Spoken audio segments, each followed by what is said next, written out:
users, connecting you to the pros to learn today's music production.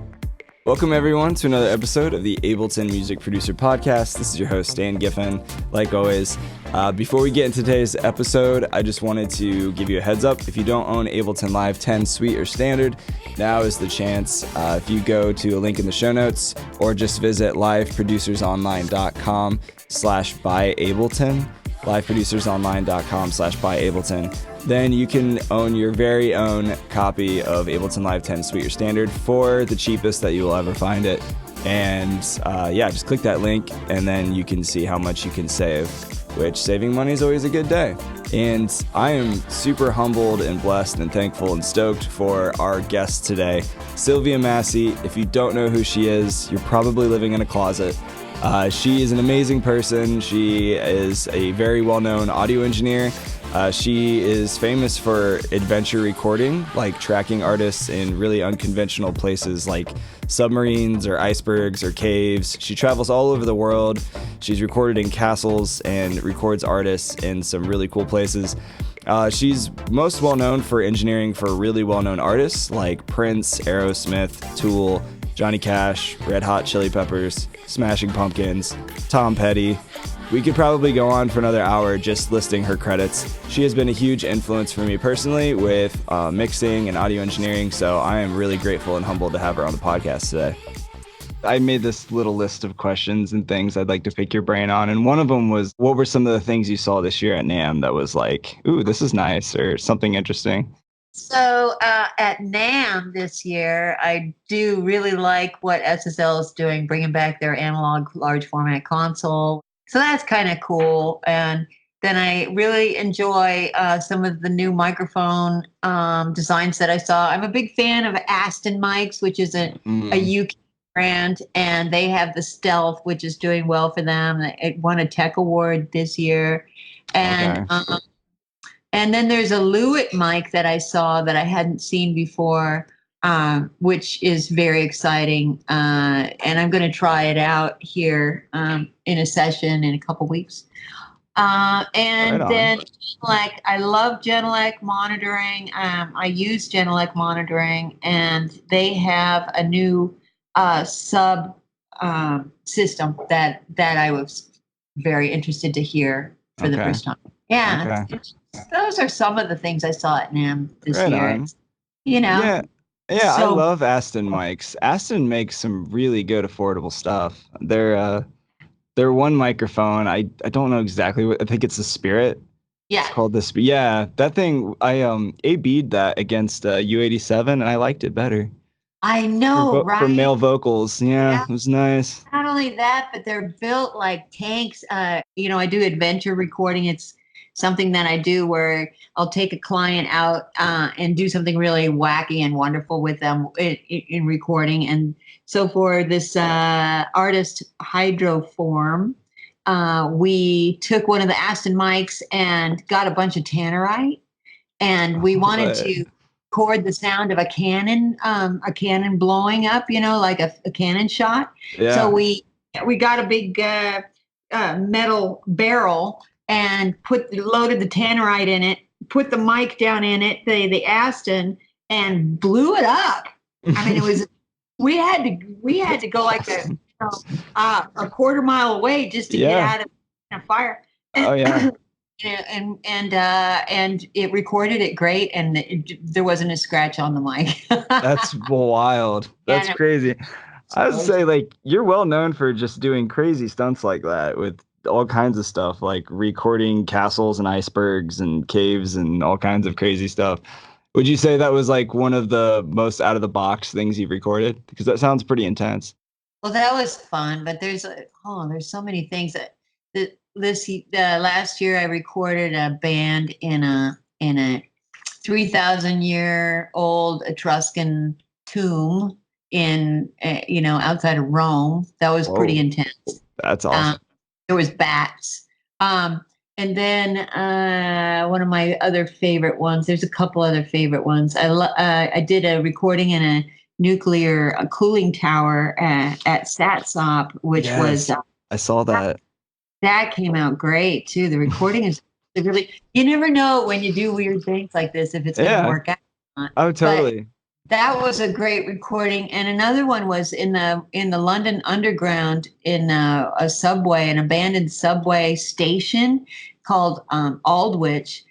We set up a band called Goddamn and recorded the drums and guitar and vocals down there, and it came out great. And we used it on the final album. That. So sometimes it works, sometimes it doesn't. Yeah. I've thrown guitars off of cliffs and with results, which is unfortunate Yeah. because destroy a guitar and then you got nothing really great to show for it. Oh well. Yeah. No, that's awesome. It's like an episode of Mythbusters. It's like if you throw a guitar or off of a cliff, like is it gonna sound better or not? We don't know. It's like Sylvia Massy edition. No, one of my favorite hi-hats I ever recorded was a duck in my backyard. And Oh, yeah, it turned out really nice. Put an OTT on it and just some EQ and delay. It was nice. did you It was a, play the duck or was it a natural duck? I mean, no, because you it was duck. a natural duck. Yeah, there was a bunch of them in my backyard just hanging out, and I just hung a microphone off the back of my balcony and just kind of let it go, and I got a good quack. And then I just Oh, kind of threw that in a drum rack in Ableton Live and compressed it. It was nice. It was nice. Played it back. It was good. I've played a chicken before because you can take a chicken and mic the chicken and then squeeze the chicken at a certain part in the song, and it's like a chicken solo. Yeah, yeah, yeah. And you have that really great graphic on how to mic a chicken. Because Um, I know from experience how to mic a chicken. right. Yeah, no, it's definitely a rare art skill. It's nice. There's not a lot of people out there who know how to properly mic those. Actually, the first time I heard about you was years ago. You came through the Lodge Recording Studios in Indianapolis, which is where I'm at right now, and you did a Oh, workshop there. yeah. And yeah, that's when I first started teaching at their academy. And then I heard about you and I looked you up and I was like, this is awesome. Like you really know what you're doing. You've done a lot of really cool things with a lot of artists. How did you get started with the whole audio engineering thing? Like where did that start with you? Well, it started in radio. I was a big music fan growing up, and then college radio was my escape from schoolwork, basically in college. So I would hang out at the station, and then I got my own on-air time slot, and I would play my favorite music. And but then I started getting into the commercial aspect of actually getting a job in commercial radio, and I did get several commercial jobs, and it kind of takes the fun out of it because it's not about music, it's about advertising. So I did learn how to use all the equipment in the production studio for the radio stations that I worked at. And through that, I was able to do my own music, and then that turned out well enough that other people started hiring me to record their projects too. So that's kind of how I started. Is just a kind of a grassroots thing. I didn't Hmm. go to school for it, honestly. There weren't really schools when I started out. So there were broadcast courses, but there was not a real recording program at any university when I was starting out. Yeah. So that's how I started. I jumped into recording in San Francisco at commercial studios there, doing music recording, and um, and I had some success to the point where I decided if I really wanted to make it, I'd had to go to LA. So I moved to Los Angeles and basically had to start over, and eventually got a job in a really quite well equipped studio called Larrabee Sound, and that's where I connected with Rick Rubin and Prince. I worked with Prince there for 3 years, Yeah. and did other mixes for like Aerosmith, and really got connected into the industry there, and then leapt off of that into my own productions, which started with Tool, which was a local band at that time in Yeah. LA. There was a big scene there in LA for a while with Rage Against the Machine and Tool and Hmm. a bunch of great bands. Yeah, all these small bands. Yeah, Turned out they did okay for themselves. yeah, That's cool. And you're speaking at Loop this year, right? yeah. Yeah. Excited Can about that. Yeah, no, totally. I'll also be there. And I've never been to Berlin. Have you? Yes, I have, and it's one of my favorite places because it's just full of alternative art. You know, it's just Hmm. a place that's you won't find this type of creativity anywhere else on earth. It's quite a unique place, and so it's the Yeah. perfect place for Lube. And I'm excited to be there. Yeah, for sure. Without going into too much detail, can you share what you're going to talk about? Well, there's a couple really important things that are happening right now for me, and besides the idea of adventure recording, which I want to talk about, and I have a Mhm. lot to share as far as that goes. I've just with my partner, Chris, we purchased the world's largest vintage microphone collection. Wow. I Congrats. thought, That's pretty yeah, cool. yeah, it's $1 million worth of mics, and I thought I knew a lot about microphones, but in fact, I'm having to start over because there's so much in this collection that I never even imagined I would be learning about, and because this collection starts from the beginning of microphones. Up to basically the technology hasn't changed a whole lot since the 70s. So from the 1870s to the 1970s, there's a span of 100 years worth of microphone technology that we have here in this collection, about 1,800 mics. And we're still inventorying the collection because it came in two full semi trucks to our place Oh, here. wow. That's a lot of Yeah, mics. it's so much, and we haven't even gotten halfway through it yet. So during the inventories, I'd pull out a piece and then I would research it, and then I would find out, oh my God, this is extremely important. Can I show you just a couple? I've got them right here. Yeah, no, please do. This is Okay, awesome. A lot of the listeners won't be able to necessarily see them, but I'm excited. I'll This is cool. describe it. I'll Yeah, describe this it. is really dope. Hang on a second. I'm coming right back. The exclusive sneak peek. Well, okay, so I want to show you just a few of these mics. This is one that really caught me by surprise. And it's just this little wooden box What? that has a hinge and it has a hole in the front and there's a hinge and you open it up. And when I first unwrapped it, I opened it up and it's empty. And I'm like, well, someone stole all the guts out of this. If it's a mic, I couldn't even Yeah, tell. It looks like yeah. maybe, right? It looks But like a in jewelry box or something. Like, Yeah, it looks like a jewelry box with a hole in the front. But then Chris looks at it and goes, "No, no, no, that's the element." And then there's this like stick in it. There's a stick. And what? I was, "What do you mean?" Well, apparently this is a carbon pencil.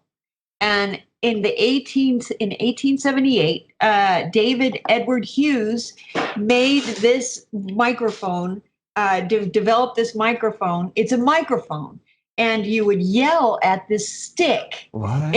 and yeah, and it vibrates, and then you have a lead coming off the top and the cuff coming off the bottom, and it's amplified with batteries with a 6 volt Wow. battery. And this is one of the earliest microphones that was ever made. That is about as vintage as you can possibly get. 2 years after Alexander Graham Bell made the liquid transmitter, this was what Hughes made. And so Wow. this, I couldn't believe what I was. And you know what? That's unreal. I was at a session a couple weeks ago at East West in LA, and I brought that thing with me, and I hooked it up, and we recorded with it, and it works. What did it sound like? That's crazy. Well, it sounds like crap. It sounds like, well, it sounds like, okay, it sounds like 1878, all right? Yeah, right. Very That's far away. yeah. Who needs bit crushers or tape emulations when you've got the real thing? I mean, look at that thing. That's prehistoric. It's absolutely prehistoric. And then, okay, here's another. This is an oddball mic I looked at it. I was like, well, it's a cool design. It's kind of on looks like a lamp base, and it has the call letters WRNY. And I was like, well, okay. I thought I would just look up, well, what is WRNY? Because the man who did collect all these mics, each piece was important in some way. So I had to figure out, well, WRNY must be really important. So I looked it up. It stands for WRNY is Rome, New York, and it was New York City's first radio station. This is in like 1932, 31 or something. They started broadcasting, and That's awesome. a fellow named Hugo Gernsback was the guy who that was his station, and Hugo Gernsback became famous for creating. He was a publisher, and he did Amazing Stories, which was like the Pulp Fiction. It's the first Pulp Fiction, and so he was the oddball who created Pulp Fiction and science fiction, basically.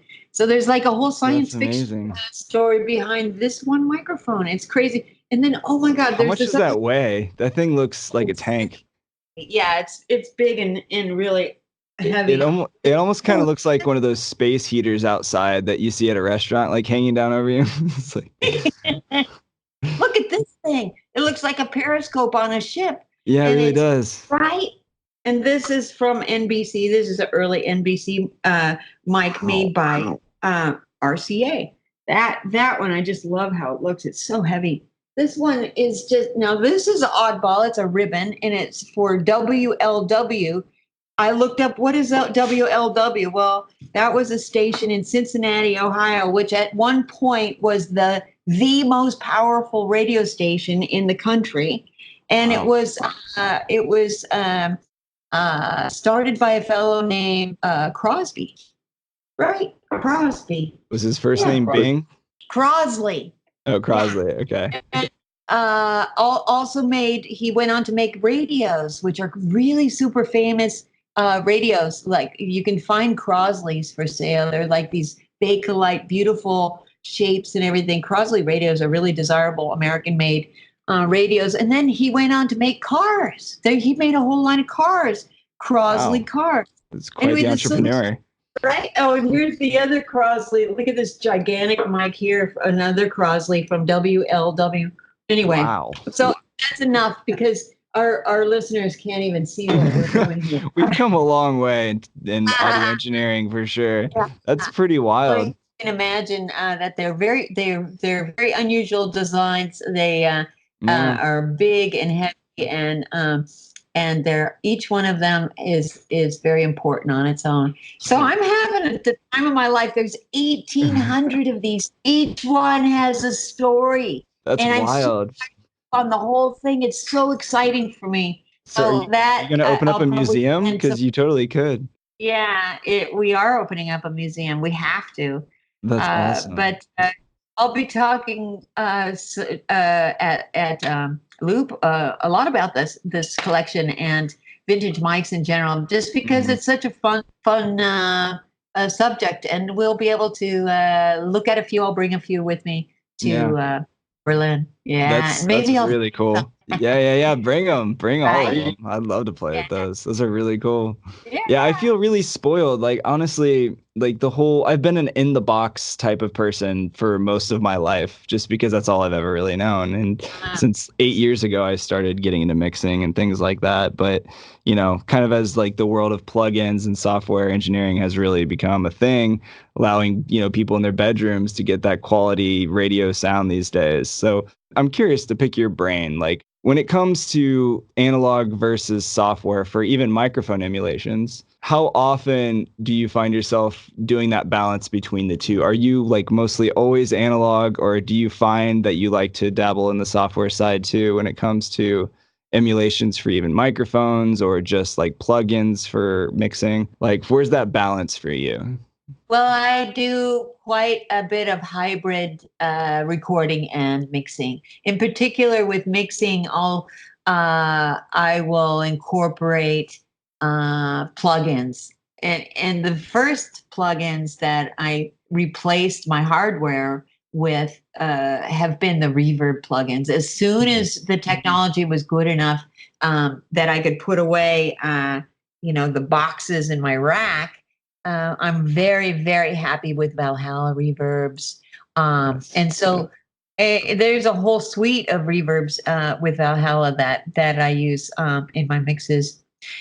I still will the basically stems. Well, I'll sum that all those stems out of the box through a summing mixer. So I do use analog in that sense, and that will help with the kind of the mushing it all together at the final stage of the mix. So I'm still using analog in that way. I find that my recording has not changed as much because of the plugins. I don't use plugins in recording at all, except for monitoring with reverb. I will always use hardware compression if I'm going to use a compressor on a mic. I use hardware, my preamplifiers, and I tend to gravitate towards the vintage Neve mic preamplifiers. I'll EQ on the way in and commit. I'm still of the idea that it's much better to commit and to kind of pre-mix as you're recording, so you know what you're going to get at the end, instead of just instead of collecting data, which I think a lot of people do. With I do have mics that I use with software emulations, but I prefer to choose the microphone that's suited for the effect I'm trying to get. And that's where the fun with all these vintage mics comes in, because if I want to get an old-timey sound, I know I'll pick a particular mic that will give me that kind of effect instead of trying to emulate it later.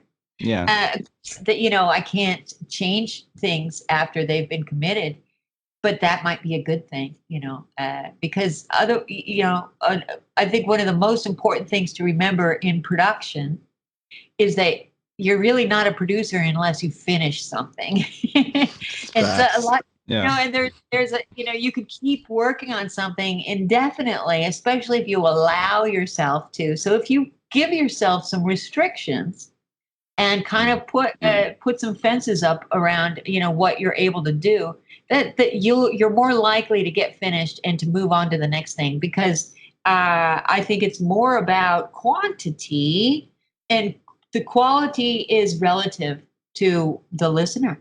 And so you can get it to where you like it and move on, get something else. Don't anger, and don't stress on these little details that really don't make that much of a difference. Yeah, that's honestly, I think, some of the best mixing advice I could ever hear. For me and a lot of other people out there, you get into that dark room in your own little cave at home, and you've heard the same thing that you started producing from scratch over and over, and then you don't even know what's up or down anymore, and you start contemplating life, and you're like, I've been playing with a snare and I've accomplished nothing. It's easy to get to that place. So yeah, I guess mixing really is subjective to the listener, like you said. So totally agree with that 100%. And keep your sanity and just move on. But fun to move on. Because you grow, let yourself grow, because the next thing will be different. And then the next thing beyond that will be different. So, you're allowing yourself to grow. Totally.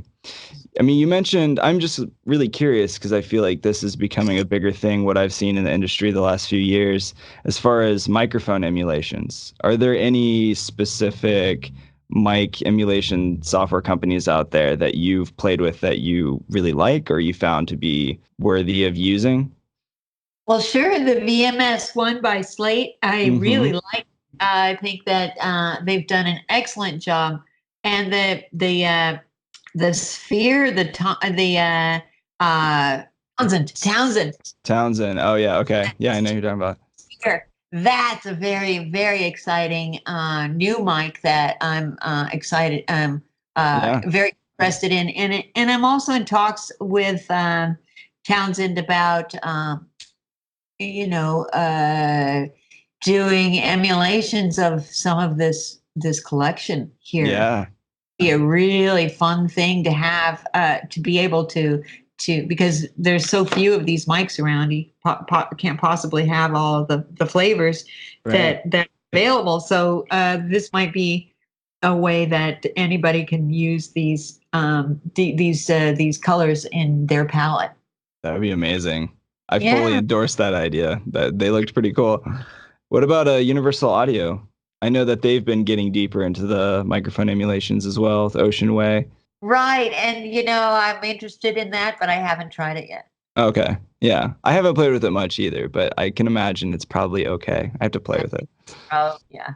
Yeah. So what is your setup when you're going into these crazy places? You're climbing into like castles and icebergs and submarines. Like what do you take with you to record? Like how does like are you just bringing an interface and a couple mics or No, I have a very specific set that I pack into suitcases, and the kind of the centerpiece is a little recorder called a Sound Devices Mixpreten, and it has 8 mic pre's in it, and it's just this little box that I put on a strap around my neck, and it hides under my coat. that's So, crazy. in essence, I can do some guerrilla recording that trouble.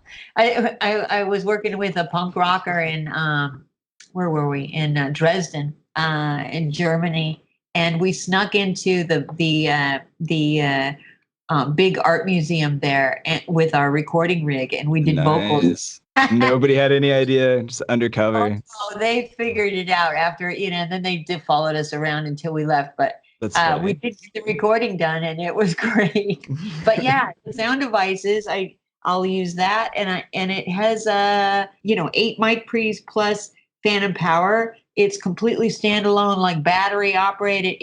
It will work with Pro Tools or on its own with a multi-track recorder built in its own software. So that thing is a Cool. miracle. So yeah, I can do 60 tracks in there with the 6 mic pre's, and so I can go anywhere now and plan on it. I think the plan this year, if I can get my client to commit, is to we're going to Chernobyl and we're going to record there with the Sound Devices and a suitcase full of microphones. So we'll see if that works, and we'll see if we survive. That's very cool. Yeah. What's the name of that box again that you were talking about? That device? Sound Devices. It's an American company, and Okay. it's called Mixpreten. Most of the film industry uses it on for field recording, but Okay. it's lesser known for music recording. But it's super handy, and you can Yeah. sneak it anywhere. Yeah, it's Yeah. really a great Covert thing. op audio engineering. I love that. That's Yeah. pretty sweet. What new projects do you have in the works other than that? What else is new for you? Well, I just finished mixing a project for Taylor Hawkins, who plays Oh drums yeah. for Foo Fighters, and that album is coming out. It's so good, and it's just star-studded. So I'm excited about that. I've Awesome. got a band called A Deer, a Horse coming in, and we'll track here next week. And then I'm going to be doing a sample library with tune tracks the week after that. And then I'll be setting up. In the meantime, I'm setting up this mix room in my new place, which is just outrageous. And so I'll be doing mixing there too. But that's plenty enough. I'll be traveling to Europe for a couple months this year, and I'll be in Australia for a month in August, and popping around the globe. Right on. Time, yeah. So I'm just Yeah. staying busy. Sounds like I'm sure you are. Yeah, no, for sure. I'm excited to go to Berlin. I'll be there in the crowd watching when you speak for Loop this year. Yeah. And yeah, it's going to be a great time. First Berlin trip. Looking forward to it. Traveling some Europe. Maybe I'll just do some covert op recording while I'm over there. Do it. Yeah. Go to Schneider's Bureau. There's a place called Schneider's Bureau Okay. in Berlin, which is the most bizarre thing. I can't even, all I can say is it's like they sell Eurorack synths Ooh. and like the most unbelievable collection that they have up there. They do workshops and they have parties and they have shows, and Okay. it's upstairs in this building that you can't even believe that the people are actually inside it. It's so decrepit, and It's just covered with graffiti, and there's no marking to tell you where to go in or anything. And I don't know how we found it, but it was like the most bizarre evening of my life. It was so great. And so Schneider's Bureau, don't miss it. It's Okay. really great thing. Snyder's Beer. Yeah, it sounds like a couple places in Brooklyn I've been to before in my life where I was also a little concerned for my safety, but it turned out to be a great time. That's cool. Yeah, well, thanks for joining the podcast. I know you're busy. You've got things to do. I want to end this episode, though, by quoting you on something. This is a really good quote that I found the other day that I love. And you said, music is emotion. Every song is an adventure into someone's soul, and it's my job to capture it. And I love that. I love that because I feel like that just summarizes, like, like you connect with the song, its emotion, and like seeing every approach to a project as an adventure into like somebody else's soul. I just find that like is a very freeing, open, creative, liberating way to approach music. So I love it. And all right, it's been my pleasure. For sure. Have fun with that mic collection. I'm expecting an awesome sample pack maybe to come out of it that I can download someday. Yeah. All right. Cool. Yeah. Take it easy. Okay, bye. All right, bye. This podcast is sponsored by liveproducersonline.com, a community of Ableton Live users connecting you to the pros to learn today's music production.